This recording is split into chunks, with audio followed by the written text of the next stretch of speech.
በብዙ ጥንዶች የፍቅር ህይወት ውስጥ ምርጥ ሙዚቃዎቿ ተመላልሰዋል። ከአንድ አገር መሪ የእጅ ሰዓት ከመሸለም ጀምሮ በሙያዋ ዓለምን ዳር እስከ ዳር ዞራለች። በኢትዮጵያ ዘመናዊ የሙዚቃ ታሪክ ወርቃማ በሚባለው የሰባዎቹ ዘመን ግኝት ሆነው በተወዳጅ ሥራዎቻቸው አድናቂዎቻቸውን ይዘው በመዝለቅ በጣም ዝነኛና ተወዳጅ ከሆኑ ስመጥር ድምፃውያን መካከል አንዷ ነች።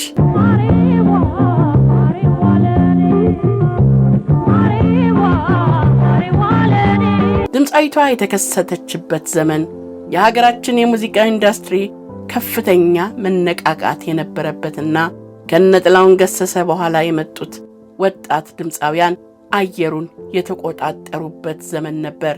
1970 ራስ ቲያትር ያፈራቸው ወጣት ድምፃውያን በአዳዲስ አልበሞቻቸው የሙዚቃ አድናቂውን ልብ አሸንፈው በነገሱበት በዚያ ዘመን ብሔራዊ ቲያትር አንዲት ገና ታዳጊ ድምፃዊት ይዞ ከተፍ አለ። ድምፃዊቷ የወቅቱን ዝነኛ ድምፃዊት አስቴር አወቀን ዘፈኖች በብሔራዊ ቲያትር መድረክ ላይ ያዜመች ብዙ ወዳጆችን ማፍራት ችላ ነበር። በዚህ ወቅት የኢትዮጵያ ቴሌቪዥን ወጣቷ ድምፃዊት የወቅቱን ዝነኛ ዘፋኝ አስቴር አወቀን ሥራዎች እያቀነቀነች ቀርጿት በቴሌቪዥን አስተላለፈ። ያኔ አዲሷ ታዳጊ ድምፃዊት በወቅቱ የነበሩትን ዝነኛ ድምፃውያን እያደነ ካሴት በሚያሳትምላቸውና በ1970ዎቹ ከነበሩት ዕውቅ ድምፃውያን ላይ ጉልህ አሻራውን በሚያሳርፈው የታንጎ ሙዚቃ ቤት ባለቤት አሊ ከሊፋ ወይም አሊ ታንጎ አይን ውስጥ ገባች።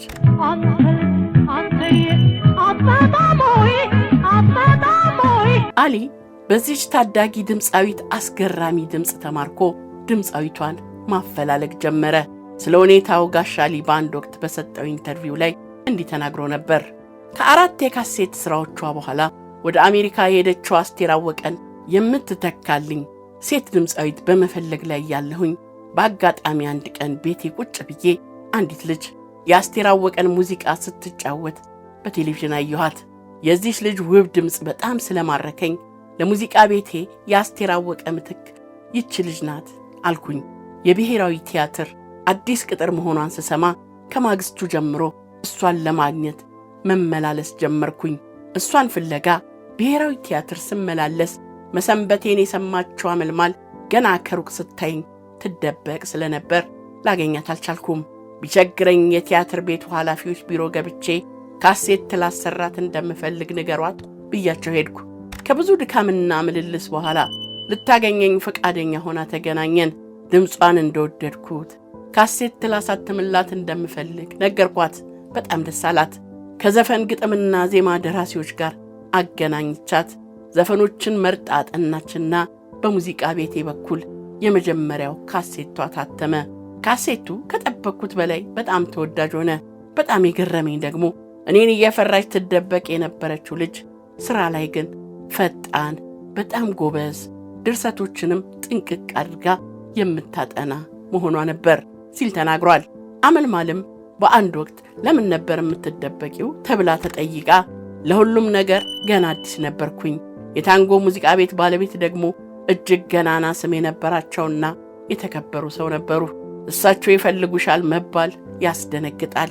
በወቅቱ እኔ የራሴ ዘፈን ስላልነበረኝ ካሴት እንዴት እንደሚሰራም ስለማላውቅ ይፈልጉኛል ብዬ አላሰብኩም ነበር ስትል መልሳለች።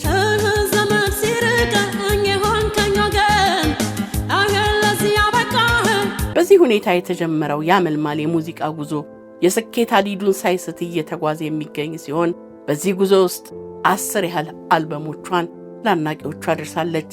ሥራዎቿ ከሀገር አልፎ በዓለም አቀፍ መድረክ ላይ አቁመዋታል።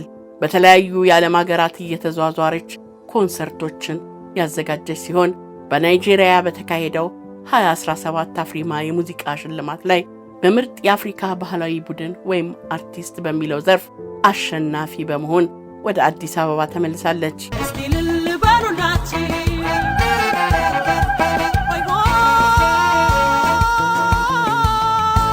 አመልማል ከሙያዋ ውጪ ግልጽና ተጫዋች ያመነችበትን እውነት ፊት ለፊት ከመናገር ወደ ኋላ የማትል መሆኗን በቅርብ የሚያውቋት ሰዎች ይመሰክሩላታል።